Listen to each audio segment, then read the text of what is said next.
Good evening and welcome to the Shaun Newman Show on the Western Standard. Now, tonight we are talking the Public Order Emergency Commission, and once again, it is a mouthful. I'm joined tonight by Eva Chipiuk, and I hope I said that right, Eva. She is a lawyer, obviously representing a whole vast different group of people here, and I appreciate you giving me some of your time.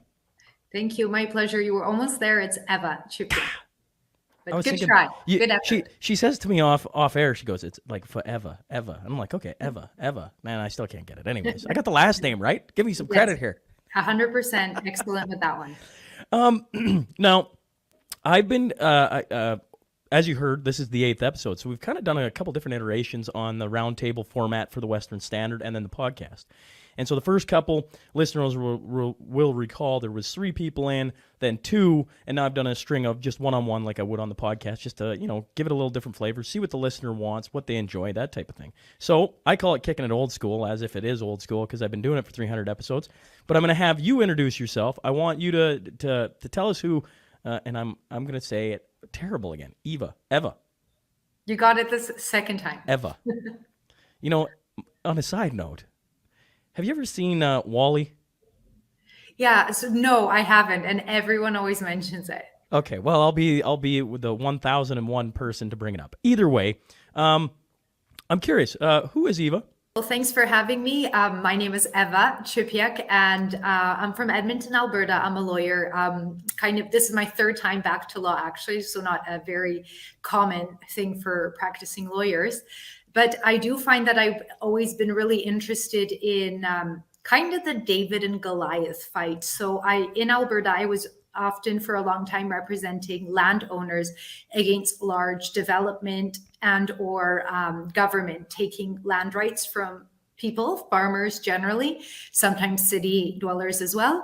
And I just really enjoyed standing up for the little guy. And that kind of slowed down as things did with the oil and gas. And I took a break from law. And then COVID came along and government mandates and restrictions really came out in full force, as we know. And I was able to get a position with the Justice Center. So fighting instead of property rights, but personal rights and freedoms on behalf of individuals against overreach and massive now overreach that we've never experienced before from government. So it's been really interesting, again, a bit new to the constitutional area, but I've been always very interested and keen to work on behalf of the little guy against big bad government. Did I catch in there, Eva, that you said you took a break from law? Did I catch that right? 2. You took 2 breaks from law. Yeah, this is my 3rd time back to law, so I could just get right into it. Sure. I started practicing law in Alberta, in Edmonton. I was diagnosed with pancreatic cancer, and everything is good now, so I don't really dwell on it. And I'm also a fighter, so no big deal there. But I just decided maybe I should travel the world and teach yoga for a while, because that seems like a fun thing to do. So I did it for about 4 years. I actually ended back at the same office I was practicing at before. You traveled the world for 4 years teaching yoga, right?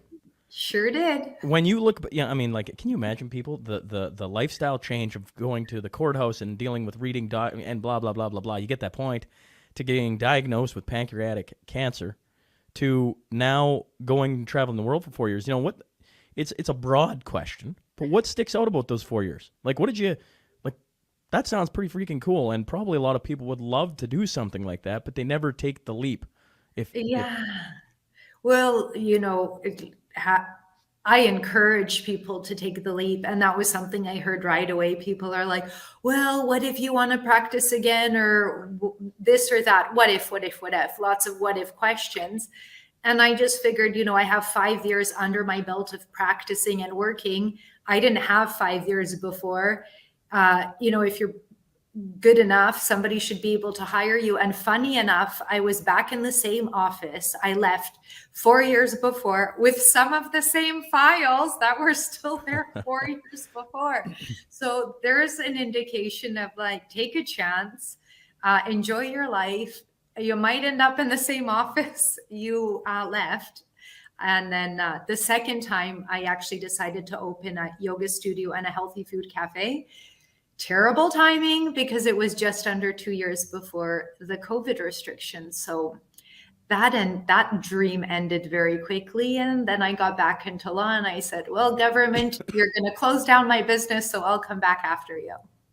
Wow, that's quite the journey. I got to be honest. You have a very interesting perspective then when you showed up in Ottawa, and I'm talking about go back to February, late January for the convoy. You have a very interesting perspective then on what you've been seeing and hearing and people you've been dealing with. You represent some of the biggest names in Canada right now. Your time in Ottawa, the first time around, what sticks out to you from then that you're privy to say? I have no idea about what you can and cannot say, but what going back to there, because one of the things that really embedded in my head was I do this. I come on and I talk about what I see, and then you go watch CBC and you go, what on earth are they doing, right? And honestly, listen to some of the cops. It's like they never turned off CBC and went and saw for themselves, And so it's really interesting to follow along because it's kind of like the same thing over again. But, you'd have a different purview than most people. Very few, I would argue. What sticks out about your first go-around with the Freedom Convoy? Well, it was such a whirlwind. We got hired and were in Ottawa in less than 24 hours. And that kind of pace did not stop the whole time we were here. And I guess the one comment, so much sticks out, and we could talk about this for hours. But one thing, and you alluded to it, is what the police officers have been saying for the last week and a half. I just want to reinforce to your viewers that from the moment we were here and dealing with our clients, we realized very quickly that they had been in connection and negotiations and discussions with police every single day, many times a day. People were talking to police all the time. And that's where I'm really seeing now there was this crazy breakdown, because here they are in good faith talking to the police, making their best efforts to do whatever the police is asking them to do. And then we hear from now everything that was happening on the other side of the conversation, the infighting between different police authorities, intel that comes from the CBC or CTV rather than the senior OPP officer for Ontario. Just a lot of, and them not being happy with the city negotiating with the protesters because I think they wanted to be in on it. But when we were on the ground, everyone was just preoccupied about safety, about making sure that there's nothing sinister going on, that there's no criminal activities going on. In fact, they were on the lookout to see if, there's something on Facebook that is looking a little bit, let's keep an eye on this, and alerting the police to it. So that's one thing that really sticks out, is the amount of communication every day, multiple times a day with the police, and then hearing what was going on the other side of that conversation. Well, you have once again, I appreciate you giving me some of your thoughts on the convoy. But now, day 10, as we sit here, it has been, somewhere around the 90 hours of testimony, roughly. Give or take, right? And so for the average person, they're going, how on earth can I stay up to date on that? That's why I love doing these, because it kind of brings people from Ottawa that are sitting there listening to it all and paying attention, the opportunity to bring people way up to speed. Because, I was talking to Sheila Gunn-Reid from Rebel News last night on one of the podcast episodes. And I was saying, somebody asked, why you got her coming on? I'm like, well, there's this commission going on in Ottawa. Oh, what's that? And I was like, oh boy. Now I'm not chastising anyone, right? People are busy, back to life. They got things going on. Things are open up. Kids in hockey. I can list off 1,000 things. But one of the hills to climb, so to speak, is it's tough to keep up because there's a ton of witness testimony. In 10 days, you've been sitting there paying attention. What's stuck out to you so far that people back home should know? Well, it's been a lot of the same rhetoric from the politicians that we saw giving evidence. So that didn't really change, even with hindsight and time to have a sober thought about what was going on. So it was the same kind of rhetoric about violence and volatility and all of that stuff. They just need to keep going with that narrative, I guess. But what we have seen is incredible insight from the most credible police authority, I believe, that we've seen so far, the OPP, so the Ontario Police Force, and their intelligence agencies, and how they identified that there was no credible threat. So here we are, we're here to talk about the Emergencies Act and whether or not it was justified to invoke it. And I can count on my one hand how many times the word overthrowing of government has been used in the last 10 days, how many times the word terrorism has been used in the last 10 days. It is, I'm pretty sure, zero. And that is why we are here. So if the Emergencies Act was invoked because of noise and bouncy castles, the federal government has a very big problem. And what I want to alert your viewers to, yeah, it's been a long 10 days, but in the next week, it looks like the protesters finally have a chance to tell their story and for the truth to come out. And I want to go back to your last question when you said, I don't know what you're privy to say. We have nothing to hide, the protesters and us as lawyers. Everything, we want the truth to come out. We're very happy to share the story, and we're very keen to have that televised on national television and for Canadians to see what the protesters did, what efforts they made, like I said, dealing with police, negotiating with the city, and really being the adults in the room is how I would put it. I got a lot of people that I'm very interested to see. As much as I want to see the cops dance and, the politicians say whatever the politicians are going to say, to have Tamara up there, to have Chris up there, to have Tom up there, to have Dan Bulford up there, these are people that I got to meet, know. Some of them have been on the show. Majority of them have been on the show. And so it'll be very interesting for it to be live broadcast to the world to see what they have to say. Because I think for, as we know on this side, for so long, what they were saying was kept off, I wouldn't be surprised if a blackout came that day just so that it doesn't get to air. But, there's so many testimonies that what are they going to do? Just black it out? Yeah. At the end of the day, it'll be really cool for those people to have an opportunity to stand in front of, Canada, so to speak. And I think it's good for the listeners to know that's coming up hopefully shortly. When will we know when the list is these are the names? Or the order, sorry. Yeah, well, we had anticipated getting it earlier, and I can't blame the commission on this entirely. And that we've made this public is we wanted the preliminary list that is on the website is that it's preliminary. And we've requested the commission to have more protesters, more from our side, more evidence from our side, and more witnesses from our side to be called. So that's, I think they've been negotiating that along with the long days. We're going to have to know sometime this week what's happening, but definitely our story is coming out next week. Well, that'll be something for listeners to pay attention to. If you're listening to the podcast, just check the show notes. The link to where you can go watch it is sitting in there, and I encourage everybody to go watch some of it. Now, you said, I think, keep going with the narrative. You were talking about the cops. They just keep going with the narrative. And I'm wondering, when does it end? Does at some point, can they just be actually, yeah, they get caught in so many yeah, that's right. Yeah, there was no danger. There was no provocation of needing the Emergencies Act, et cetera, et cetera. Or does the narrative play out for the next, 4 weeks or whatever time we have left? Well, no. So I did say the politicians are continuing the narrative. We've seen some senior municipal,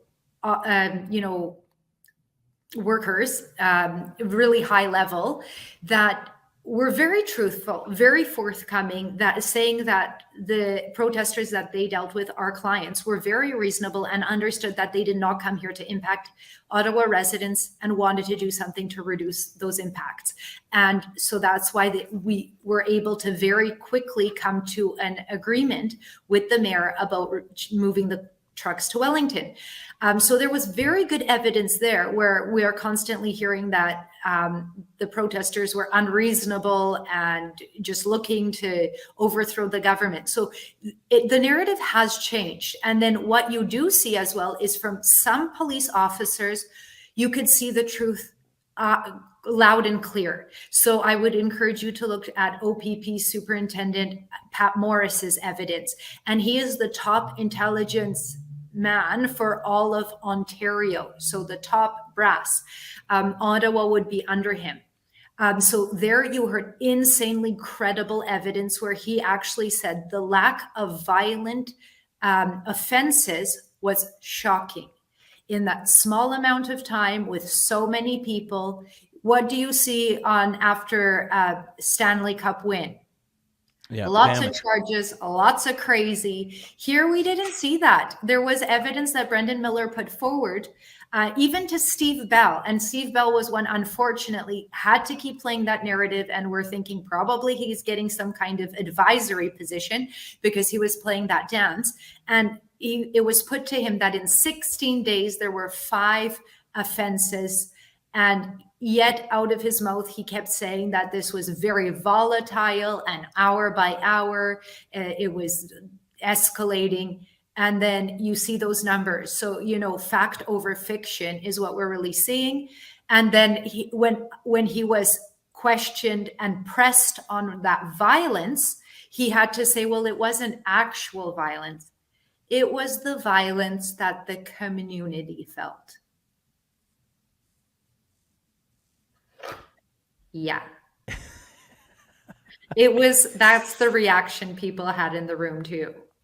Well, I told this story maybe to Tom. I can't remember now. I was saying to Eva, before we started this, that I've been battling a cold, and I swear my brain is just not firing all cylinders. I'm not supposed to admit that on air, but dang it, I'm like trying really hard here. And at times, it just is like, where am I going? Anyways, one of the things that I got told, and I told it the other day, yeah, laugh. I hope everybody's chuckling at me. That's totally fine. This is how we roll here. I know a guy from Lloyd here who went there with his family, and it was he got there, I believe, for the last day or two, and then drove around downtown after it was all gone. And he was telling his kids, look at all the windows. Like, there's nothing. There's no broken windows anywhere. And I mean, you talk about after a Stanley Cup championship or a Stanley Cup loss in Vancouver's history, look at the damage and destruction that comes. And, I think that's been shown over and over and over and again about how peaceful it was. And I would even take it, I tell the story about going out on like the second or third night because I'd heard Antifa was going to be running around the streets and causing havoc and whatever else. And so I finally got up the courage because I'm thinking, I don't want to run into those folks. And I walk out the door, and within the first like 50 steps, I ran into a family of 5. The kids were, 7, 5, 3, or, get the point, handing candy bags out to the truckers. And I'm like, man, stop listening to everybody else. Go out and experience it, because what happened there was, and I'll keep saying it, one of the most peaceful things. I wasn't there the entire time. I trust people such as yourself and others who were there right to the end that, and I've interviewed Spencer Boutts, a trucker from Saskatchewan, who was there, one of the last trucks removed, right? And he talked about it. It's amazing that nobody threw a punch, that nobody got hauled off for, whatever. And he's like, what is that? I don't know, man. That's pretty incredible. Well, it was because they knew what they were there for, and they were there to end mandates. And how's that going to help your goal if you're throwing punches? And one thing I do want to mention is I've been getting a lot of statements recently from area residents and people brutally beat up by the police, getting quite a bit of stories from, people across Canada. And today I was reading a statement from an Ottawa resident who lives not 5 minutes from where the commission is, so very close to the protest. And I was reading her statement, and she said that the only acts of assault she saw was assault on the trucks. So that was egg throwing and slashing of tires. Never any violence from the protesters to Ottawa residents. And then, of course, the police brutality that started after the Emergencies Act was invoked. So exactly goes to that. But even, even with protesters being instigated, also didn't raise the temperature. They remained cool. Again, they were there for one reason and one reason only, was to end mandates. Yeah, it's still, having a reason, everything. But even Tom talked about it last time he was on. He said, like, at one point I just had to walk away because I could feel my training coming up and I was starting to boil, and I recognized it, and I walked away, and I kind of got myself back together and then came back. And you think Tom ain't the only one there that could have fired some things up, so to speak. There was a lot of burly men and a lot of women that I wouldn't want to meet, on the wrong side of them either, right? And I mean that in the best way possible. There was just a lot of people there for a purpose. And maybe that's, all you needed, because you watch some of the videos, you see some of what went on towards the very end. And, and then you just hear different people talk about walking around there and seeing the lack of damage done. Actually, it's the complete opposite. The streets, in my opinion, were cleaner when, after like day 3 of being there than they probably ever have been since the construction, like it was just wild. I had one cop tell me, it's a day like 2, and he was up close to Parliament, and he said, yeah, you guys will be gone here in a couple days and whatever. This is just no different. And I was like, oh, you think so? Okay. And he's like, but I'll tell you one thing. I've never seen protesters clean up after themselves. And I give Andrew a ton of credit on here, because he was the first guy that I know of that was going out at like 1 a.m. with garbage bags and cleaning everything up and making sure, right? And that just spread. People see that and it spreads, and it's super cool to watch and see. And obviously, you've seen that all firsthand for the last 6 months. It's been a pretty cool, interesting group to have been around, I assume. Yeah, definitely. So I talked a bit about the violence and lack of violence, and aggression. But then the other thing, and I think you kind of touched on it, is the diversity of people. And that's something, it seems like the people in OPS at least couldn't wrap their heads around it, because they were trying to profile the protesters.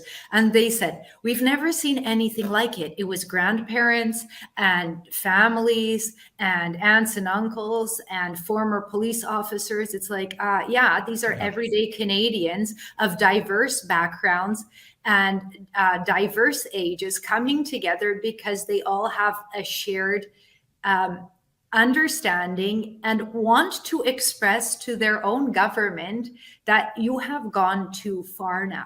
And that's something as well that really is, and I think the narrative is slowly changing finally.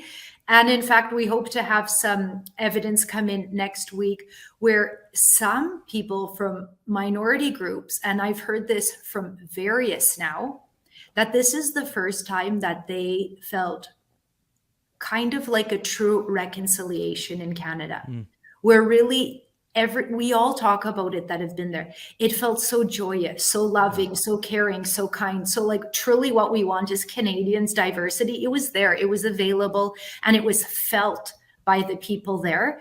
And, I really hope that we're able to get that message and that truth out next week as well. Well, for the listeners, I got Chris Barber coming on next week, barring any incident. And he would recall it, but he would have had a heck of a view being at the front. But there was, and I can't remember the place, so I apologize to the community, but there was a First Nations community along the highway going out where the convoy literally crept along at like, I don't even know, was it a mile an hour? People were just walking on the road and giving food and bawling their eyes out, and like, you can't unsee that stuff. You just can't. Yeah. And I agree with that even for me, I hear a ton of people who say, like, I was kind of ready to be done with Canada, like, I don't feel Canadian. I don't see, and you always try and be chipper about it. Yeah, but we're Canadian. And then you saw that go, and how all the different people came out, because it wasn't, you talk about profiling. I did like 8 convoy episodes where I interviewed different cars and semis and everything. And it was, like you say, from 4 college kids jammed in a car, and I'm like, where are you sleeping? To a married couple in a semi, to a dad taking his 3 kids, to on and on and on it went. And that was the entire convoy. It was something to behold. And I hope, well, and certainly you're going to have my eyes drawn to it next week, because with people that I've met and interviewed and everything else, and I certainly think they need their time to talk. I think that's going to be some primetime television, if you will, for Canada, maybe the world. Yeah. Yeah. And then we're really here because of the federal government's decision to invoke the act. So let's not forget about that. What we've seen so far is kind of setting the stage on a local level. Ottawa and police authorities, what they're understanding, their actions in response, then the protesters. And then following that is going to be the federal government's reasoning for invoking the act. And honestly, that's where I really don't know what they're going to be bringing to the table, because we've now heard from what the intelligence was in Ontario. This is what this was a transcript I saw, I hope, of Trudeau from the 19th. So it said these illegal occupations were a real problem, not just for the residents of Ottawa and people across the country, but for our economy and the well-being of our democracy. We did what we had to in a responsible way. Yeah. And do you agree with that last? We did what we had to in a responsible way. No, not at all. And and this is one thing I meant to mention before, lots of the police officers to date have been saying that they could have done what they did with the authority they had at the time. Like, there's a lot, like, how did the Coutts border get cleared up? How did the Windsor border get cleared up? You arrest people, you move them away. It was just a lack of resources. And many now have said, and Brenda Lucky, we haven't had a chance to examine her yet, but there is an email that says exactly that. We have not exhausted all options yet. We don't need basically the Emergencies Act yet. That came up yesterday in evidence, the email. But I don't think not one police officer has said, they've kind of been on, a little bit gray, but not one has said we needed the Emergencies Act in order to deal with the protest. Which I think is good for people to hear. We've pretty much covered off a bunch of this, but I think it's also good for people to hear. Have they had any proof of foreign actors, or that they had any documentation of that? Because that was a huge thing, that it was a collusion with, you can rattle anyone, off 10 a donkey. Yeah, absolutely, right? Has any of that been brought forward? So again, back to OPP superintendent, and this is intelligence superintendent for all of Ontario, top guy for intelligence in Ontario. He actually spoke to that, and he said there was no credible information about that. About violent extremists, no credible information. And then if you hear the Government of Canada's lawyers cross-examining him after, it was a little bit like grasping at straws. But what about a lone actor? And wouldn't that... Yeah, and he said that is a possibility. That's always a possibility, but you can't prevent that from happening. And so, all those false narratives were disproven. And he actually spoke about how the media's perpetuation of the misinformation caused problems with them being able to act on the real information. That's once again, I love having somebody who's sitting right there, having to pay attention to testimonies and different things. When you talk about Pat Morris, what do you recall what date is? Because if people want, they can go in the show notes, they can click on the website, and they can go exactly to the day and go listen to them. And I can send them directly there, because I think as you keep talking, Eva, like, it's becoming very clear that they need to go listen and watch that one examination for, the hour or two or longer that it is. I'm looking at my TikTok because I'm trying to do a daily. Oh yeah, so day 5. Day 5. I do a little update. Wouldn't that be something? They get Chris Barber up there, and they're like, "Well, your TikTok shows," and you're like, "That's where we've come to in society, isn't it?" Well, and I think that's the beautiful part with, like I said, with our story, with the protester story, is basically everything was documented, especially somebody like Chris Barber. He was doing 2, 3, 5, 10 TikToks a day. Like, he has not much to hide at all. And I really mean, he has nothing to hide. He broadcast it to 500,000 people, saw some of his TikToks at the time. So, if they just play his TikTok one after the other, that's his evidence. But I guess we'll see what they will be asking him. Of course, there's, background details that we'll get into the weeds about, but Yeah, well, they're gonna try and build the story about him being an extremist or whatever they try and do. The thing is if when I came into this, Yep. sorry, I'm going to cut you off there. Sure. I thought there was going to be a bigger challenge with that. But like I said, back to OPP Officer Morris, who was my favorite person to hear, he got rid of that. So they would have identified, for example, Chris Barber as somebody that is a person of interest. They did not. So they can't make up this evidence now. Isn't that wild? Yes. Like when you think about that, this little podcast had Chris Barber as a man of interest. I would say he wasn't a man of interest. That's the crazy part. I understand, but like people out here knew that he was a man of interest. I mean, like I interviewed him. He was a great human being. I don't mean to say that he had this great plot. I just mean to say that how is it a small time little podcaster and others can be like Chris Barber? Yeah, I'd like Chris. And the police, all our detectives and everything can't identify one of the guys. Yeah, well, I don't know what they were doing in the background there. It's been quite well, and you don't have to have an answer. I just think that's wild.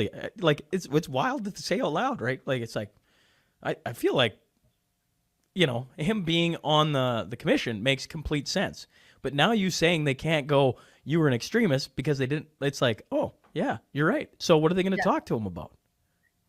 Moving trucks, which is what he was doing. And then, I'm really excited for him to talk about how hard he worked to get those trucks to Wellington, according to the deal with the mayor and working with the police. Like you'll see how, like, what a good guy he was to help again implement the thing. And like I said earlier, the protesters were the adults in the room. Now we see it, all this infighting between different police and different government agencies. And unfortunately, the protesters were ping-ponged between these people, these groups. Yeah, isn't that that's probably when you look at the 10 days, it's probably one of the noticeable things. All the different, and I don't mean to call them factions because they're not factions, divisions or whatever it is in the police services, and how much.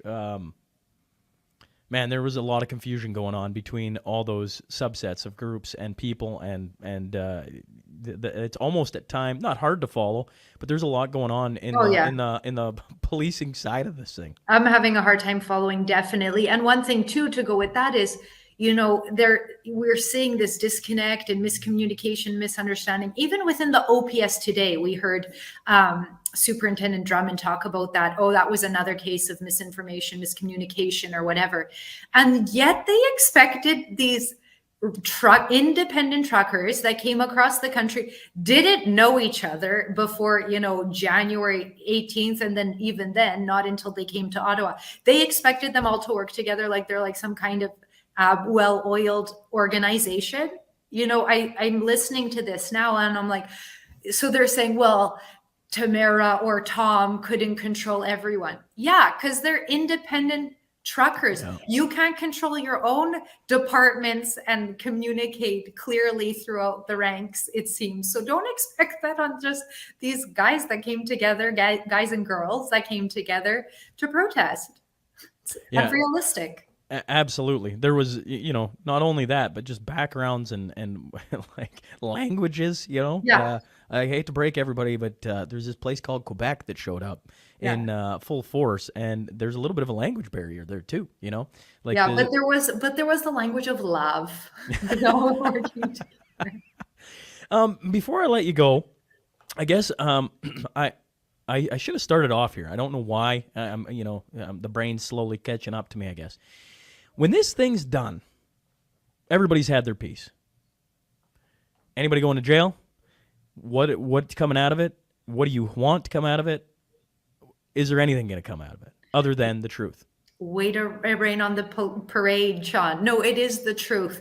100%. That is, That's the one thing we're going to get out of it. At the beginning, the commissioner, I made an excellent opening statement, and I do encourage people to read that or watch it on the webcast, day one transcript.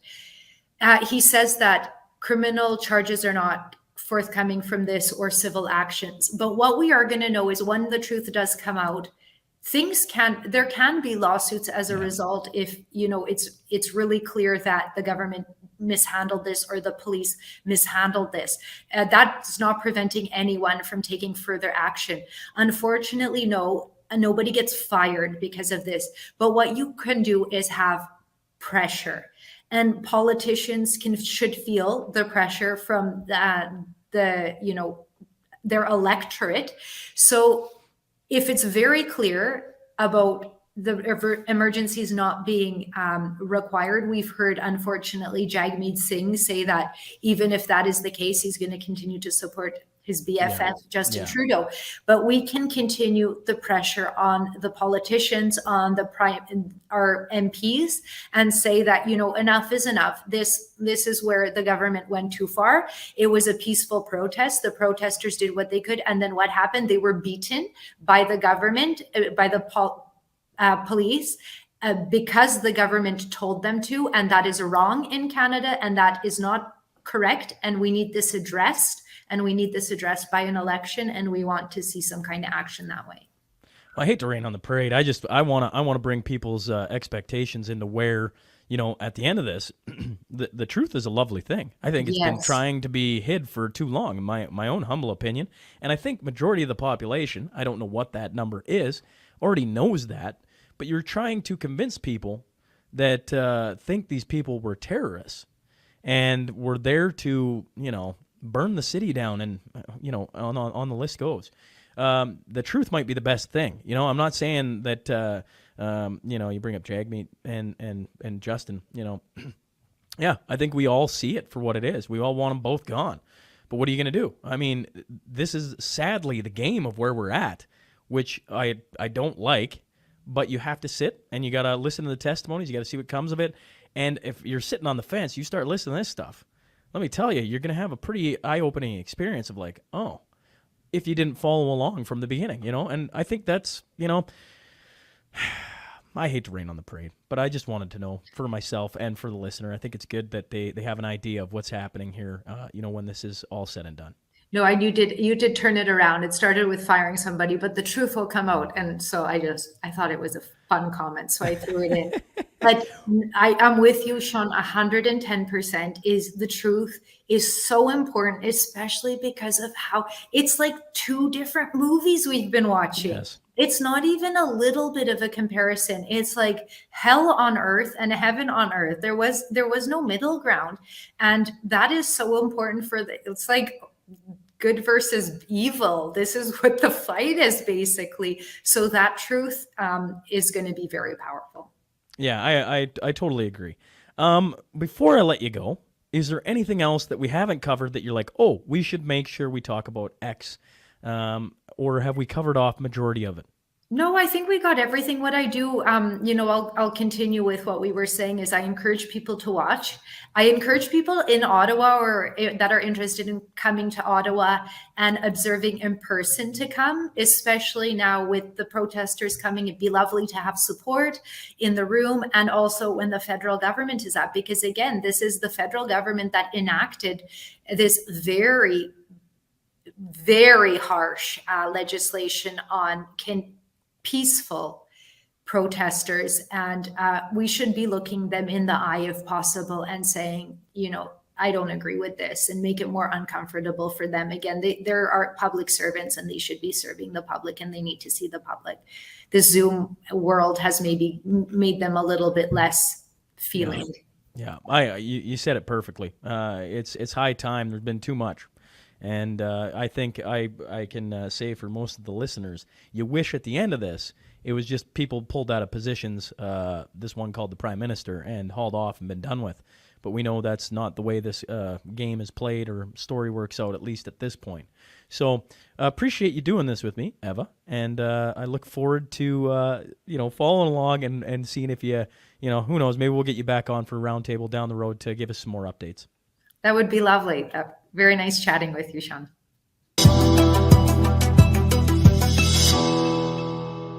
You can become a Western Standard member for just $10 a month or $99 a year for unlimited access. Alberta Prosperity Project is dedicated to protecting Alberta's world-class energy sector and has invited Alex Epstein, American author of the best-selling new book, Fossil Future, to speak on the importance of fossil fuels and the vital role they play in our economy. Join us on Friday, October 28th at the Westin Calgary Airport for Beef and Beer with Alex Epstein. You will not want to miss this. Buy your tickets at www.albertaprosperityevents.com.